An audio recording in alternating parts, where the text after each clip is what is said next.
अस्सलाम वालेकुम, सबको प्यार भरा सलाम। आप देख रहे हैं यूरोप विज़न न्यूज़ और मैं हूं शाहिद सिद्दीकी। अच्छा जी, जैसे कि आप सबको मालूम है कि पाकिस्तान से आजकल निकलना बहुत मुश्किल हो गया हुआ। कोई ऐसे चंद एक ऐसी कंट्रीज़ हैं जो कि पाकिस्तानी पासपोर्ट पे जो है वो वीज़ा दे रही हैं, और बहुत सारी ऐसी कंट्रीज़ हैं जो वीज़ा नहीं दे रही। और बहुत सारे सवाल होते हैं कि कोई ऐसी कंट्री बताएं कि जिसका आसानी से वीज़ा भी मिल जाए और कोई बैंक स्टेटमेंट हमें शो ना करनी पड़े, या कोई ऐसे मामलात ना हो और एम्बेसी में जो है वो रिजेक्शन ना हो। तो आइए आज एक ऐसी ही वीडियो लेके आया हूँ आपके लिए। ऐसी कंट्री जो लेके आया हूँ वो मैं आपको बताता हूँ कि आपने वहाँ का वीज़ा कैसे लेना है और क्या आप वहाँ जाके जॉब भी कर सकते हैं, बिजनेस भी कर सकते हैं। तो आइए जल्दी से चलते हैं। अच्छा जी, इस कंट्री की इंफॉर्मेशन देने से पहले मैं एक बहुत ज़रूरी इंफॉर्मेशन और देनी चाहता हूँ आपको, ताकि वो आपके जहन में रहे। वो इंफॉर्मेशन क्या है कि एक नया कानून आया है यूरोप का। यूरोप की अगर आप किसी भी कंट्री का विज़िट वीज़ा अप्लाई करते हैं तो वो रिजेक्ट हो जाता है। तो आपको पासपोर्ट के ऊपर तो कोई ऐसी स्टैंप नहीं लगती, सिर्फ आपको एक पेपर दे दिया जाता है रिजेक्ट, जिसके ऊपर वो एक टिक मार्क किया होता है कि इस वजह से आपका वीज़ा जो है रिजेक्ट किया गया है। लेकिन उसके साथ साथ ये कंप्यूटर में भी दर्ज किया जाता है, जिसकी वजह से आपको काफ़ी सारा अब नुकसान हो सकता है।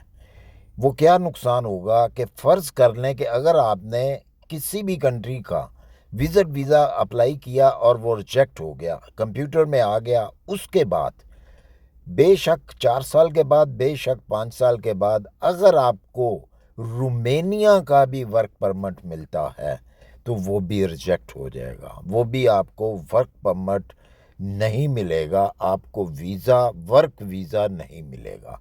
ये ज़हन में रखिएगा बात को। और अब जब भी आप कोई वीज़ा अप्लाई करना चाहते हैं या आपने सोचा है कि जी मैं फ़लाँ कंट्री का वीज़ा अप्लाई कर दूं और यूरोप चला जाऊंगा मैं, तो पहले बहुत अच्छे से आपने सोच लेना है। अगर आप श्योर होंगे कि जी ये वीज़ा मुझे मिल जाएगा यूरोप का, तो तब आप अप्लाई करें, वरना अप्लाई ना करें, उससे आपका नुकसान होगा। अब चलते हैं जी हम वापस उस कंट्री की तरफ जिस कंट्री की हम बात करने लगे हैं, जिसकी इंफॉर्मेशन देने लगा हूँ मैं आपको। वो कंट्री का नाम है जी तजाकिस्तान। तजाकिस्तान एक बहुत अच्छी कंट्री है, बड़ी खूबसूरत कंट्री है। ठीक है, यहाँ पे जॉब के इतने ज़्यादा मौके नहीं हैं। हाँ, अगर जो बिल्कुल आप अपनी कंट्री में बेकार बैठे हुए हैं, तो अगर आप वहाँ पे चले जाते हैं तो आपको जो जॉब है नॉन स्किल, अगर आपके पास कोई स्किल नहीं है, तो 300 $350 के हिसाब से अगर उसको कन्वर्ट करेंगे तो 300 $350 जो है वो आपकी सैलरी आपको मिल सकती है वहाँ पे।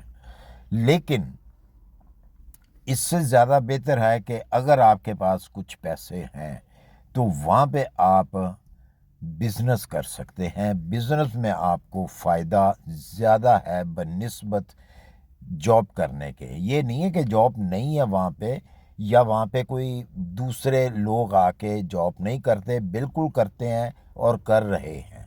अच्छा जी, अब चलते हैं इसके वीज़े की तरफ। तो इसका वीज़ा आपको 10 मिनट के अंदर मिल सकता है। ये एक ई वीज़ा है जिसकी फ़ीस $30 है। डिस्क्रिप्शन के अंदर मैं इसके उस वीज़ा फॉर्म या वो एम्बेसी की वेबसाइट डाल देता हूँ। वहीं से आपने फॉर्म उठाना है और आपने वहीं पे फ़ीस जमा करवानी है अपने डेबिट कार्ड से, या आपके पास जो भी कार्ड है, क्रेडिट कार्ड है, उससे आपने $30 जो है वो जमा करवाने हैं और वहीं पे आपने वो सेंड कर देने हैं। तो उसी वक्त आपको वाया ईमेल जो है आपको वीज़ा 10 मिनट के अंदर अंदर इसका वीज़ा आपको मिल सकता है। इसके लिए आपको किसी बैंक स्टेटमेंट की ज़रूरत नहीं है और ना ही किसी होटल बुकिंग की आपको ज़रूरत है।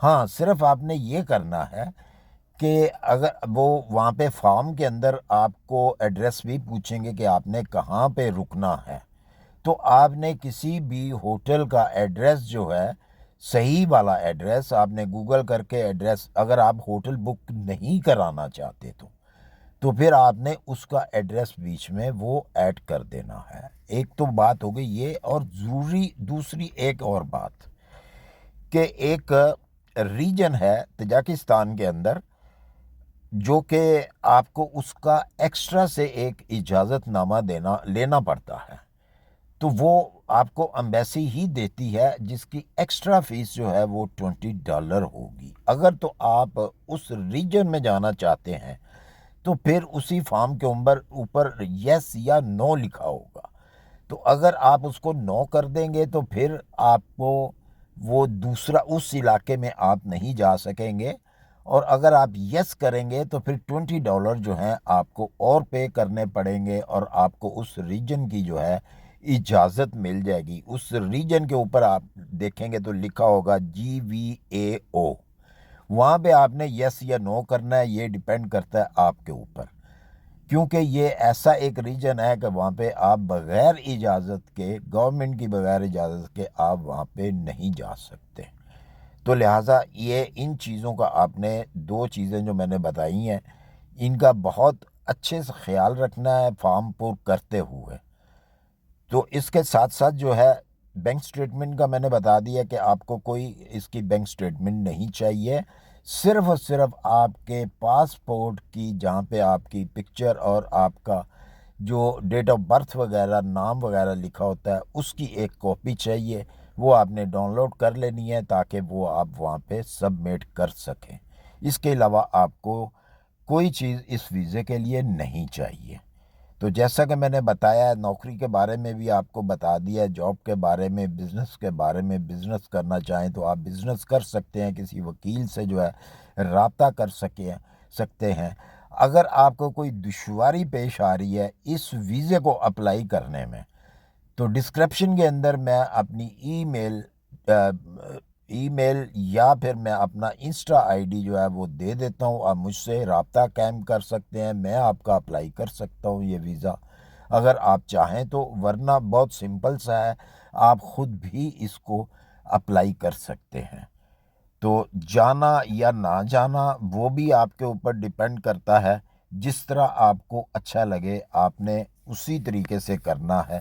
بہرحال یہ ویڈیو میں نے صرف اس وجہ سے بنائی ہے کہ بہت سارے اس قسم کے میسیج جو ہیں وہ آتے ہیں مجھے کہ جی کوئی ایسی کنٹری بتا دیں جہاں پہ ہمیں ویزا لینے کے لیے کوئی سٹرگل نہ کرنی پڑے، کیونکہ ہمارے پاس اتنے وسائل نہیں ہیں، اتنے پیسے ہمارے پاس نہیں ہیں کہ ہم جو ہیں یا تو ایجنٹوں کو پیسے دیں یا پھر بینک سٹیٹمنٹ جو ہے لاکھوں کے حساب سے وہ ہم شو کرائیں، اور اس کے بعد بھی ویزے جو ہیں وہ کینسل ہو جاتے ہیں۔ تو کوئی ایسی کنٹری بتائی جائے جس کے اندر ہمیں سٹرگل نہ کرنی پڑے اور ہمیں ویزا مل جائے اور ہم یہاں سے اس طرف موو ہو سکیں تاکہ ہمارا مستقبل بھی کوئی اچھا بن جائے۔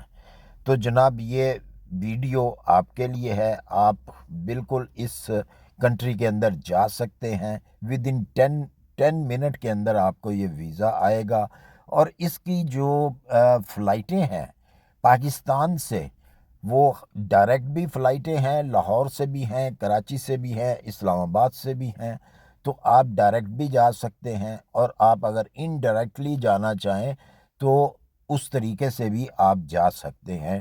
آپ کو روٹ کی کوئی پرابلم نہیں ہوگی، کیونکہ یہ ایک ایسی کنٹری ہے کہ جہاں پہ اکثریت آپ لوگوں کے تو بالکل یہ نزدیک ہے، اتنا دور نہیں ہے، جیسے کہ یہ افغانستان کا بھی بارڈر اس کو لگتا ہے، ادھر سے چائنا کا بھی لگتا ہے، تو آپ نقشے میں بھی اس کو دیکھ سکتے ہیں۔ تو اسی کے ساتھ مجھے دیجیے اجازت، اپنی دعاؤں میں یاد رکھیے گا، ملتے ہیں انشاءاللہ پھر کسی اچھی سی انفارمیشن کے ساتھ۔ اللہ حافظ۔